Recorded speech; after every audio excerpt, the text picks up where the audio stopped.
Before today's episode, a quick message. This is Mark, and I'm the creator of Lantern Podcasts.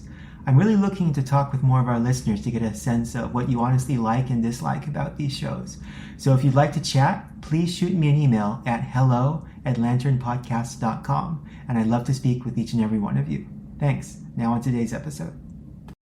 The certified ballot has double-digit Democrats, one billionaire, and a Trump-backed frontrunner. And, somehow, two of those three facts have been true for months without moving the polls an inch. California governor's race. I'm Cassidy. Adam's here.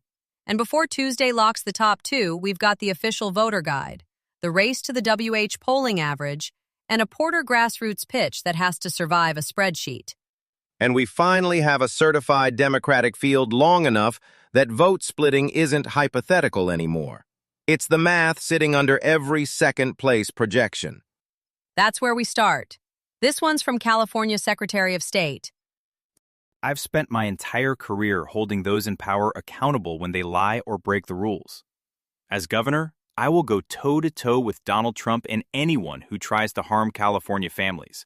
Katie Porter's official voter guide statement, the last formal word she gets before Tuesday, goes straight to the whiteboard, billionaire CEOs, and refusing corporate donations.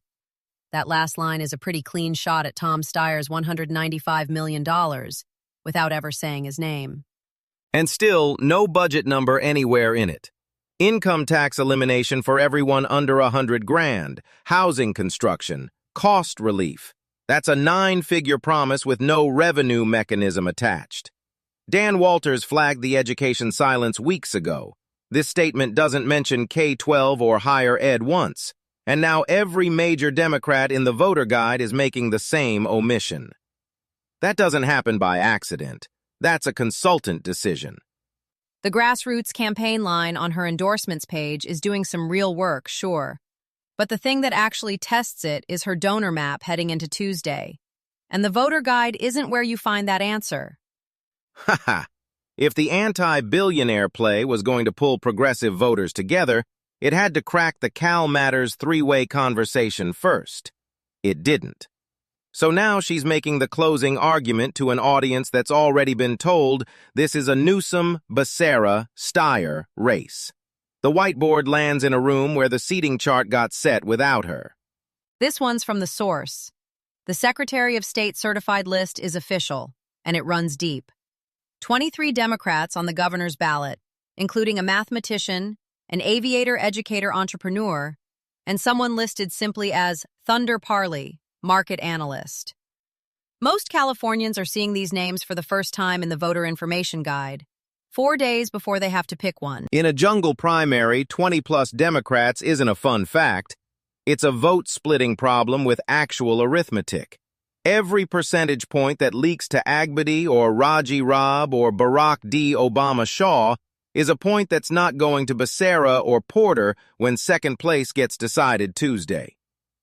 And the names that matter for the second-place race, Porter, Becerra, Swalwell, Villaraigosa, Steyer, are sitting in that same list next to a building consultant and an entrepreneur physicist.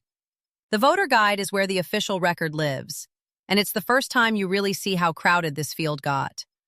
Becca Habiger, writing in ABC 10.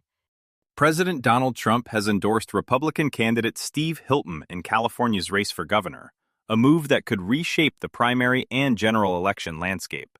Trump praised Hilton in a social media post, saying he believes Hilton can turn the state around.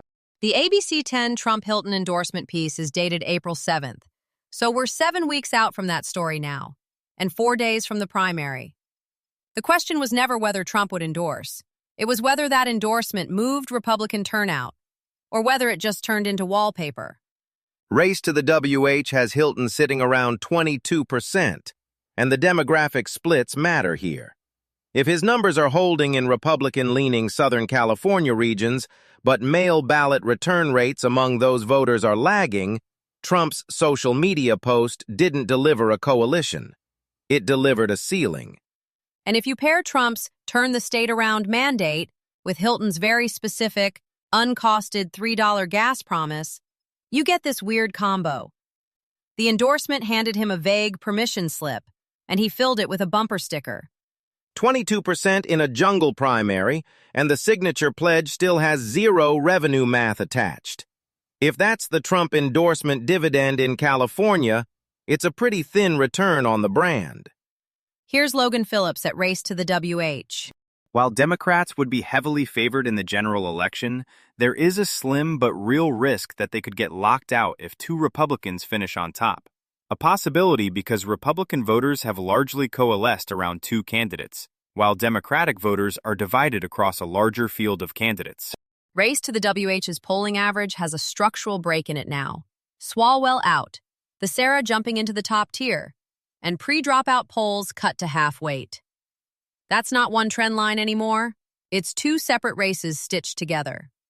And that's the turnout math question I've been sitting on all week. Becerra's surge is real in the averages, but how much of it is name ID gravity filling a vacuum versus actual mail ballot momentum? In a low turnout primary, the ballots already returned before Swalwell dropped don't get recast. The lockout scenario is back on the table too. Race to the WH is explicit that two Republicans finishing on top is slim but real, because Hilton and the GOP field are consolidated while Democrats are fractured across that certified list of a dozen-plus names.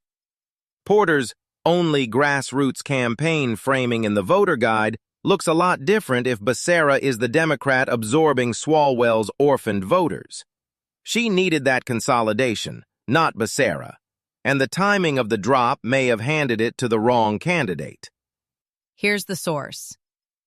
From the moment Katie set foot in my consumer law class, I knew that she would be a warrior for working families. She held Wall Street accountable for keeping families in their homes after the foreclosure crisis, and wielded her whiteboard to hold CEOs and Trump administration officials to task when they raised costs on hardworking Americans. Porter's endorsements page calls hers the only grassroots campaign in this race, which is a direct shot at Steyer's $195 million, unnamed but unmistakable. Elizabeth Warren's blurb is the marquee. The McClatchy editorial board out of Fresno through Sacramento is the regional signal. The McClatchy board calling her most impressive is meaningful ink. But ink doesn't move mail ballots already sitting on kitchen counters. And the grassroots framing. If her donor breath couldn't crack the top tier in the polling averages, she's using the anti-billionaire play to consolidate progressives she needs just to survive Tuesday, not to win it. Her official voter guide statement runs the same whiteboard accountability frame. And, same as the endorsements page, zero mention of K-12 or higher ed. Dan Walters flagged candidates ducking education. We now have Porter's last formal statement before ballots lock, and the omission is confirmed. That's every major Democrat in the voter guide making the same call. The consultants looked at education budget math and decided it was a trap. Porter's closing argument is accountability framing with no price tag attached to anything. If you're finding California governor's race useful, take a moment to subscribe and leave a review wherever you're listening. It helps other people find the show and stay plugged into the race. If you want to dig deeper into anything we covered today, you'll find links to every story in the show notes. Take a look there for the pieces that caught your ear. That's California governor's race for today. This is a Lantern podcast.